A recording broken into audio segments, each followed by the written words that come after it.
All right, hello everybody. Welcome back to the Extra Life podcast. This is Justin or AVJV, and today we're gonna be talking about secrets within a game. To be honest, I don't really have too long of an intro this time because it hasn't been that like multiple month hiatus, which has been accidental. But yeah, I got the time to record, so I might as well record, cause why not? Yeah, I'm definitely getting some good feedback on the podcast from what I'm seeing from a few comments. Good to see you guys are tuning in. Really appreciate it. Anyways, yeah, let's just start. So first thing we're gonna talk about is what defines the theme of secrets within a game. So secrets within a game is how a game promotes intrigue towards its players. So this could vary from like a secret character or a secret ending or even just a recurring thing that does not occur normally. Like anything secret within a game is something you need to like do specifically to you have to meet any specific requirements to access this thing. Like so for example, if I was playing a game and it had and I was just playing through a normal playthrough, quote unquote normal playthrough, I would not have probably come across this secret because maybe I had to input in a certain pattern. Maybe I had to like get some things that I missed and I didn't end up getting the secret. And yeah, and that obviously promotes intrigue in the sense that, I want to keep playing this game because I want to see what else I missed. I want to see how full of content this game is. And usually these bonuses are what make the game feel more rewarding for people. So, for example, if I was playing Hollow Knight and I was looking for a specific charm, for example, and I just so happened to come across this secret pathway that wasn't even lit up, I just fell into it by accident, and I found it. That's gonna definitely generate some intrigue. Like what else is in this area? I don't even know how I found this. Or did I need something to access this? And 100% is obviously going to want me to keep playing. And yeah, the other thing that this does is that yeah, it keeps players of the game invested through suspense, ominousness, etc. So yeah, like through like many different minor themes, they could all combine into influencing your emotions as well. Like it could be like such an unpredictable game like Amori or like Undertale or Deltarune where you don't know what the hell is gonna happen, but you just want to keep playing because you want to see what happens. And yeah, and like especially like those games that are like just riddled with secrets. It's very very exciting to play, and it obviously tells us that it is very very content heavy. Like there's a lot in the game. And yeah, it generates the excitement and urge to keep playing the game. So yeah, obviously, as I just previously mentioned, yeah, first prime example would be Undertale Deltarune because, again, Toby Fox, the creator, who's actually on the top right corner there that I added in. Yeah, like he's such a flawless, game designer. In Undertale Deltarune because like of the humor, of the soundtrack, of the development of characters and the story, just everything about Toby Fox is just flawless. I just love his work so much. And now, yeah, the secrets within Undertale first we'll talk about is would be on the left. You have like you have Gaster and the Gaster followers and like so what this means is that like yeah, obviously you cannot and probably will not encounter these normally. You need to like you would only know about them through like someone else's playthrough or like YouTube walkthrough or something because these are not normal occurrences. You would not normally see them. And right, and obviously what it is that again it generates the intrigue. It tells you oh, like what could this lead to and whatever. Like again, it's definitely one of Toby Fox's greatest aspects, and like keeping things vague to obviously keep everybody still intrigued about his series, about his franchise. Right. Right. So along with Gaster and the Gaster follower over there, which there's multiple, there are the Amalgamates in Alphys's lab, in the True Pacifist Ending, and that Goner Clan, which is even Nintendo Switch exclusive. Which again, I didn't even know that. Like these secrets could even just be in straight up like different consoles or different versions of games, like older versions, newer versions. It's insane how much depth secrets can really get in video games.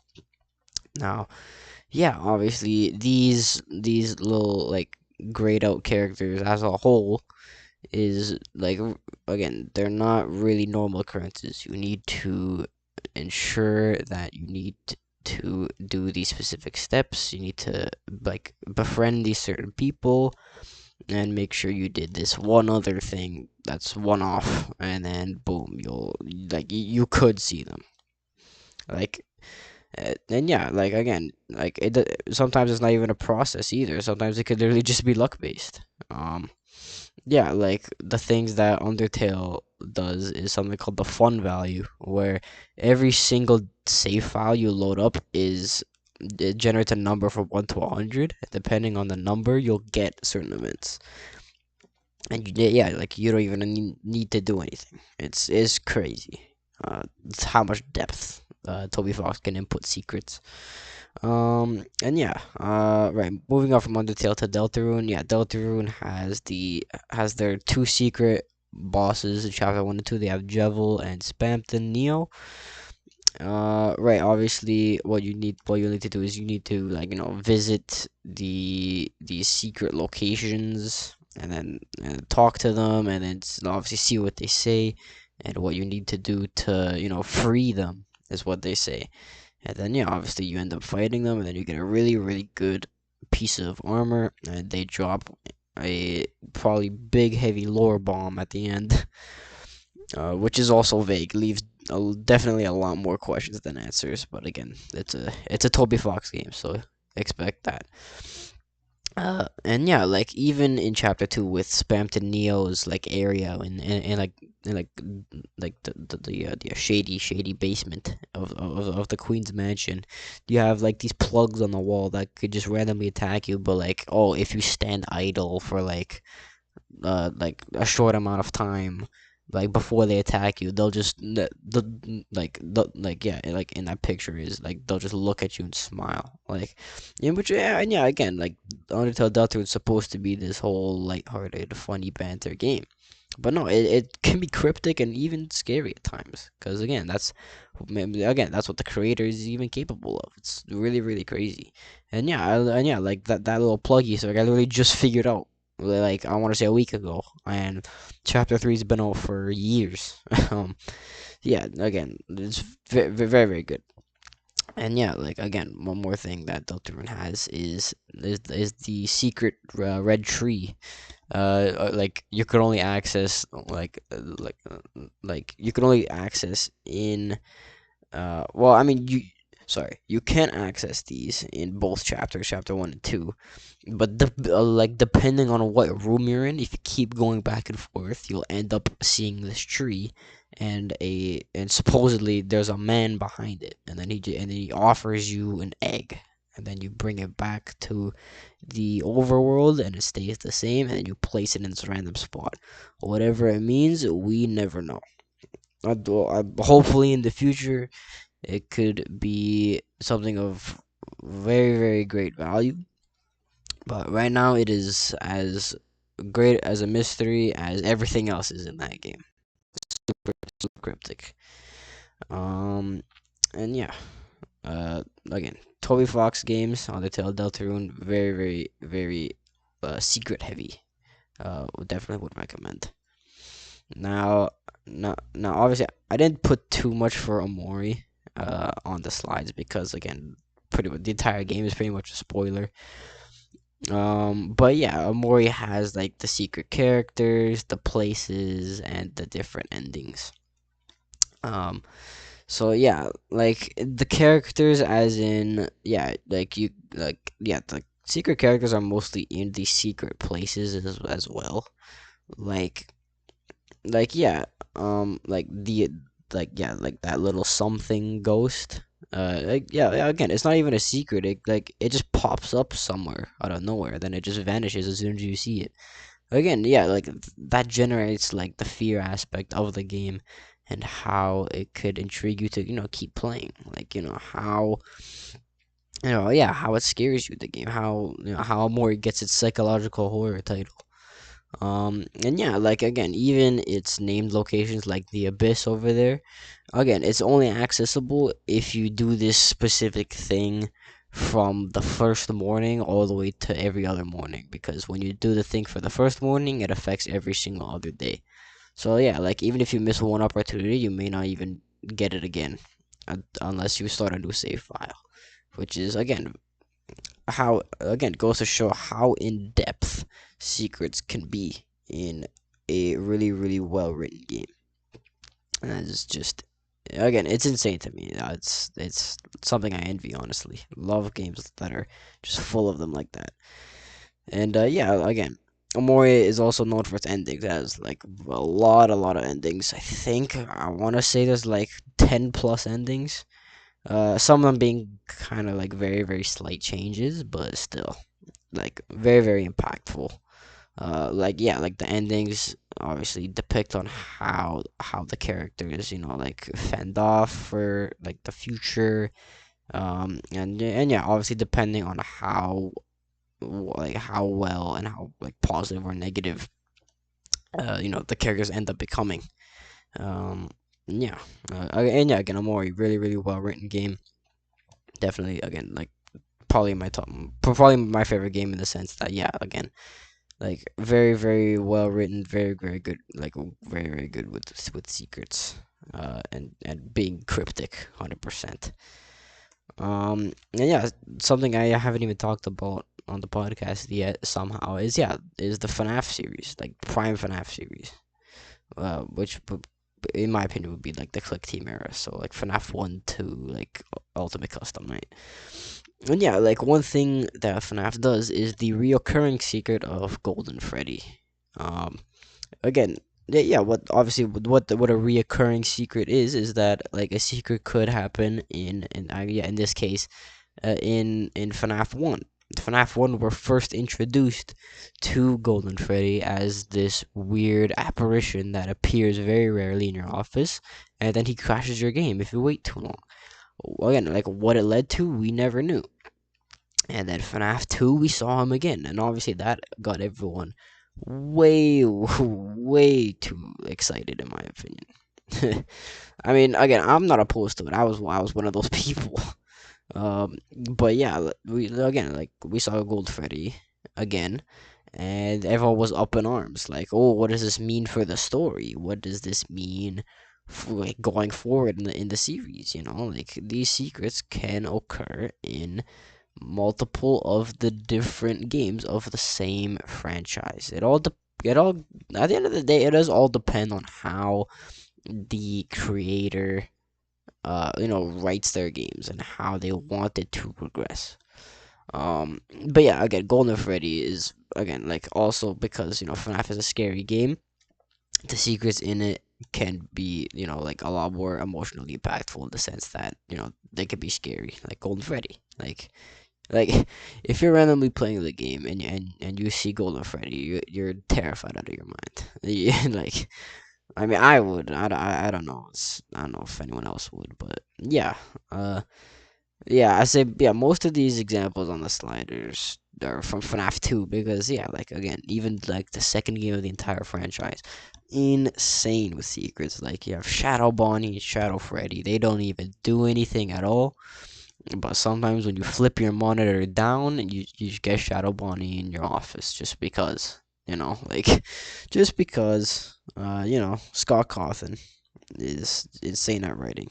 Like, yeah, no, obviously everything has their theories around it. Like, oh, was Shadow Bonnie Shadow Freddy? Like a past dead kid? Was he a past security guard? Blah blah blah, all that. I'm not too much of a theorist myself. Leave it for the game theorist and John from FNAF and Dawko and all them. But yeah, again, I also do have my own theories, which I'm not going over today because that's gonna go into a whole rabbit hole, and this episode's gonna be like 2 hours long. Although I would like to do that at some point, but not now. Anyways, sorry, off topic. But yeah, like again, FNAF 2, even when you die sometimes, a whole mini game can load up. Like it's insane on just how much FNAF has in it. Like yeah, a whole mini game can load up, and even sometimes when one certain mini game out of like I want to say 5 or 6 loads up, sometimes you could even see purple guy in them, and it cuts you off short. Again, what it means, we still don't know to this day. And it's been like 10 years. This August was the 10th anniversary of FNAF. There's still way too many unanswered questions. And I don't know if we're going to get answers. But hopefully, it's the only thing we can do. We can only hope.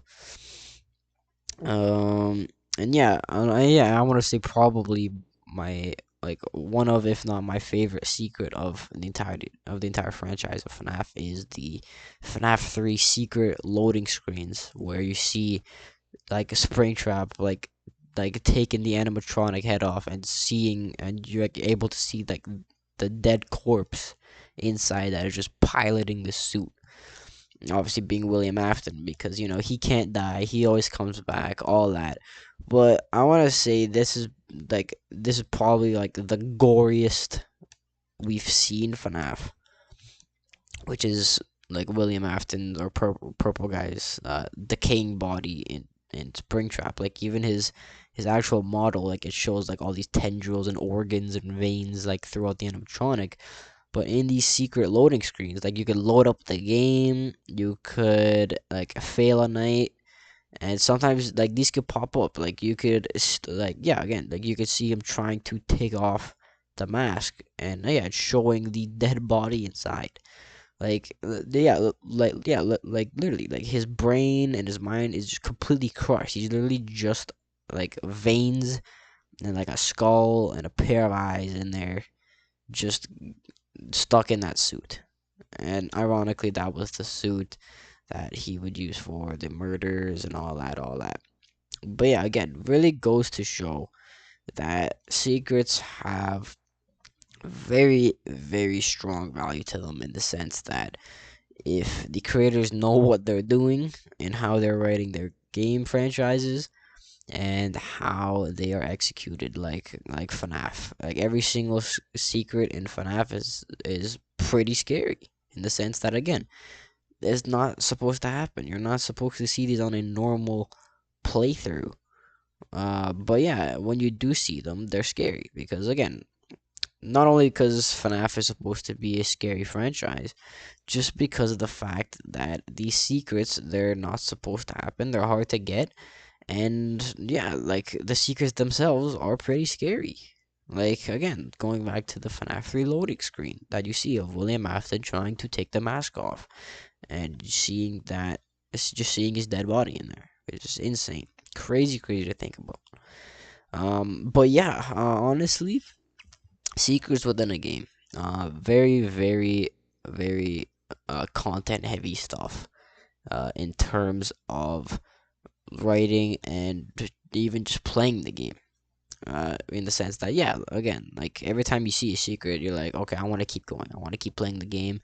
I want to see what else I can accidentally run into. I want to see what I can affect to change my playthrough and get my first reaction to this stuff, because it could be absolutely groundbreaking, or it could even be something as small as like some flavor text, but still very, very interesting to see these different types of secrets and how they're achieved, and like what the secrets even are.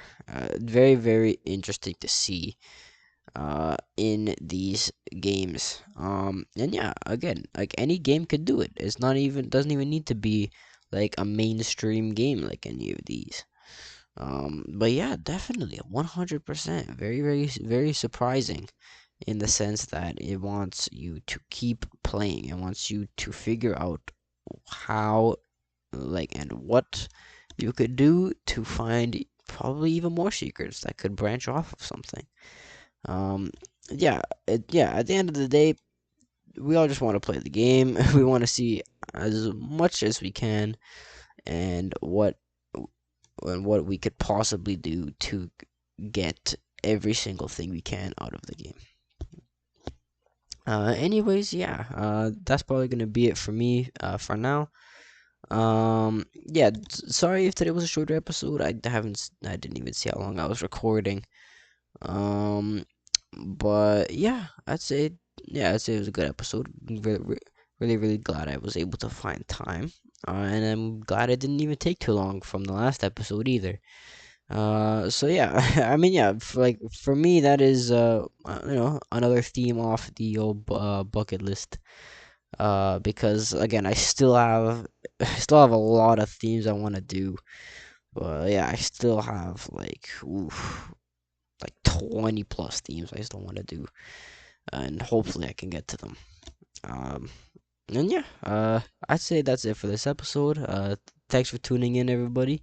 This has been AVJV or Justin. And I'll catch you guys in the next episode. Have a good one.